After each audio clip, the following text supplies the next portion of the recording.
Fukuoka, Japan. I just arrived here about an hour ago with my son, and this is the view from our wonderful hotel. And yeah, I wanted to talk to you a little bit today. I wanted to speak a little bit today about some things to do with process work and also with the current political situation here in the U.S. So, in process work theory, we think about, as a basic part of our theory and practice, we think about what's primary. For example, what am I identified with? What am I aware of? What am I intending? Yeah. So here I'm intending to, uh, you know, speak to you, et cetera. And then what's secondary is kind of the opposite. It's an emergent process. It's something that's starting to arise, but oftentimes outside of our awareness, sometimes greatly outside of our awareness. We're not intending it. Yeah, we're not identified with it. And with regard to the U.S. president, my primary process is someone who feels, angered and feel fearful, concerned, things like that. That's all stuff that I identify with as a kind of primary process and response to this particular political person and situation. But if we're thinking about working with these things with a process work approach, I might consider what's secondary here with regard to this US president. And I've been thinking a little bit about this, and what occurs to me is it's an energy of someone who says basically, I'll do whatever I want. If I want to dominate, I do want to dominate. I'll control. I'll hurt people. I don't care. In fact, if there's boundaries, I just want to push past those boundaries and see how far I get. Yeah. I notice as I do that, I feel kind of good. It's like, yeah. So here's the trick with secondary processes. By definition, a secondary process lacks our awareness until we start to notice, what is this thing that's arising? Whether it's love, vulnerability, power, spirituality. There's a whole array of possible secondary processes that emerge for us as individuals, but also in groups and relationships and families. But here I'm focusing on the individual level. So the trick here is, let's say this secondary process that's reflected to me, or expressed rather, suggested rather, by this U.S. president is something like, I will do whatever I want. Yeah, to me that's very suggestive of a power process. Yeah, but to make this potentially useful, it's really important that we bring our awareness to these secondary processes, because it would be easy, by definition, a secondary process, if we don't start to look at them, notice them, believe in them, pay attention to them, they'll remain a little bit secondary. So we'll do stuff. The secondary process will come out of us sideways without our awareness, without our intent. So to make this I'll do whatever I want energy potentially useful, first I have to notice, this thing's arising. Yeah. I notice it, being expressed by this Trump guy, but I feel like it's coming up in me and not just in relationship to him. It's coming up in other places too. And that is actually true. I notice with different people in my life, kind of a little bit of a power process going on, real sensitivity to power, who has the power, who's up, who's down. Yeah.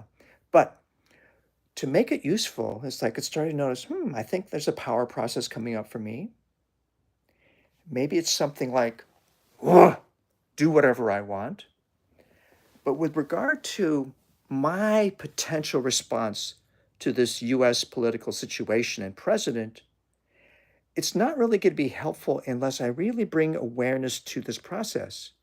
Because if I'm, say, unconscious and I do whatever I want, I'm probably going to come out in some ways that are less than useful, could be even hurtful to you or to me or both. Yeah. And I think actually a little bit of that has expressed itself even in this few series, these few podcasts that I've offered so far. And I noticed that it's come out in my swearing, for example, saying the F word, and then afterwards feeling like, ooh, I don't know if I should have said that. because sometimes people are offended or hurt by swearing. And I noticed afterwards, I felt, So, but in those moments when I felt very emotional, I felt very angry, and I felt like, oh, that was maybe a little bit of that secondary process of, I'll say whatever I want. Yeah. But I noticed that if I don't do that with awareness, I could get into trouble. It might not necessarily help you either. Yeah. So that's the suggestion. Notice, for example, in your life with a friend or a colleague at work, what are the things that are coming up for you secondarily? Yeah, which could be an energy that's being expressed by another person. You're going, ooh, I don't like that person's vulnerability, or I don't like the way that person is so direct. I'm not like that. But then you notice, let's say directness keeps coming up, and you feel like, I'm a very indirect person. But then you notice sometimes you're not direct enough. And so, as an emerging process, maybe you start to study, how can I make little experiments in being a bit more direct? Yeah. How can I start to make a few little experiments, hopefully with a little awareness about, I'll do whatever I want here with some awareness. And so, for me, this podcast series, Emerging Process, is a little bit of me doing whatever I want. Yeah, I've talked a little bit about that in different ways because it's edgy. It's a little bit scary for me to do so. Yeah. But this is a time, for example, in this country, and I think actually in the world, there's so many challenging and critical issues that I think many of us may need to do a little bit more than we have done in the past, and hopefully in ways that are beneficial for others as well as for ourselves. Let me pause for a moment, see if there's anything else I'd like to say here for the moment. Take a moment together.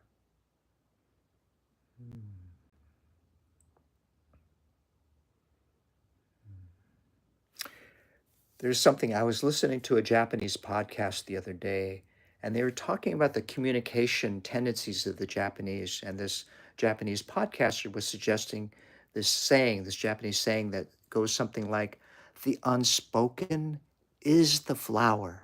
Yeah. That there's potential meaning and importance and depth in what is unspoken. Maybe we can just for a moment be with the unspoken.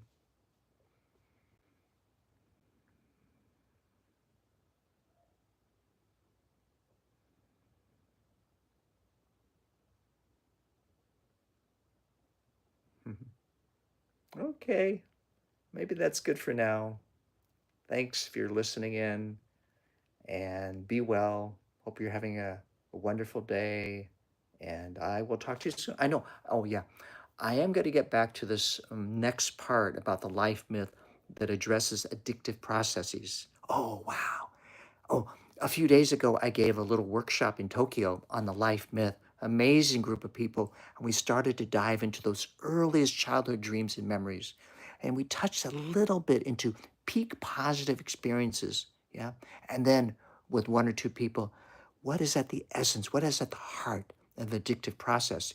And it's so interesting how our larger dreaming, our larger mythic process can emerge in these different dreaming doorways, and then noticing how if we symbolically look for the connective theme, oftentimes we can find it.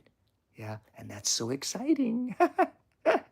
Okay, that will be coming up one day soon. Okay, take care. Bye for now.